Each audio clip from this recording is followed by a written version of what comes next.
बिल्कुल फ्रेंड्स, आपने सही पढ़ा है। इनकम टैक्स डिपार्टमेंट ने 2020-21 असेसमेंट ईयर से वीक लेना बंद कर दिया। जी हाँ फ्रेंड्स, एक्चुअल क्या मामला है अगर आपको जानना है तो पूरा वीडियो आपको एक बार देखना होगा। ये बहुत मजेदार चीज है।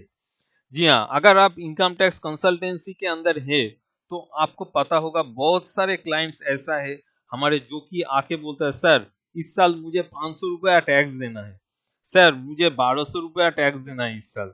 कोई आके ये भी बोलता है या फिर आपको सर 3000 रुपया टैक्स करके दिखा दीजिए।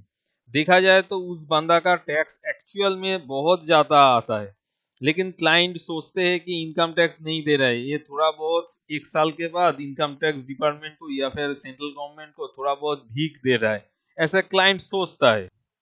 लेकिन ये देख के मुझे बहुत बुरा लगता था। लेकिन अभी गवर्नमेंट 12,500 तक का जो भी टैक्स होता है 12,500 रुपया का टैक्स नहीं लेगा।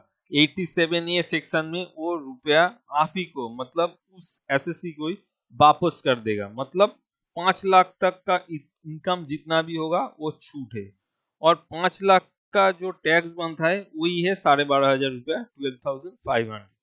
और अगर 5 लाख के ऊपर 1 रुपया भी आता है आपका इनकम तो पूरे रुपया के ऊपर टैक्स जोड़ के ले लेगा। तो देखिए ये कैसे होता है। देखिए मैंने एक तो कैलकुलेशन करके रखा है। टोटल इनकम आ रहा है, देखिए 5 लाख रुपया।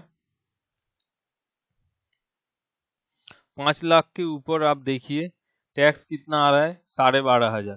ठीक है, लेकिन ये जो 12,500 टैक्स दिखा रहा है 87A के अंदर आपको वापस कर रहा है, और एक्चुअल टैक्स पेएबल आपका जो आ रहा है वो नील आ रहा है।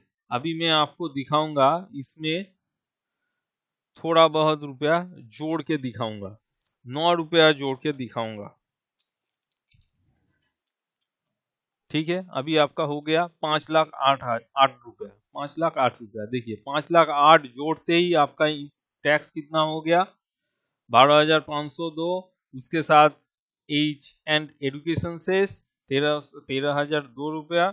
और अभी 234C के तहत आपने एडवांस टैक्स नहीं दिया, 234B एडवांस टैक्स नहीं दिया, इसलिए बी और सी आपका ब्याज भी लग गया। और कुल मिला के आपको 15,000 के आसपास 14,954 रुपया अभी आपको देना है। मतलब किसी ने अगर चाहे कि 5 लाख के थोड़ा ऊपर दिखाऊंगा तो उनको इतना रुपया टैक्स पेमेंट करना पड़ेगा, और अगर चाहे तो 500 रुपया नहीं दे सकता है। मतलब 500-600 कुछ भी नहीं दे सकता है, देना हो तो इतना रुपया ही आपको देना होगा। ये एक तो ठीक ही है मुझे लगता है, जिसका एक्चुअल है उसको तो देना पड़ेगा। लेकिन इसमें एक बुरा दिख भी है मुझे जो दिख रहा है कंसल्टेंसी में।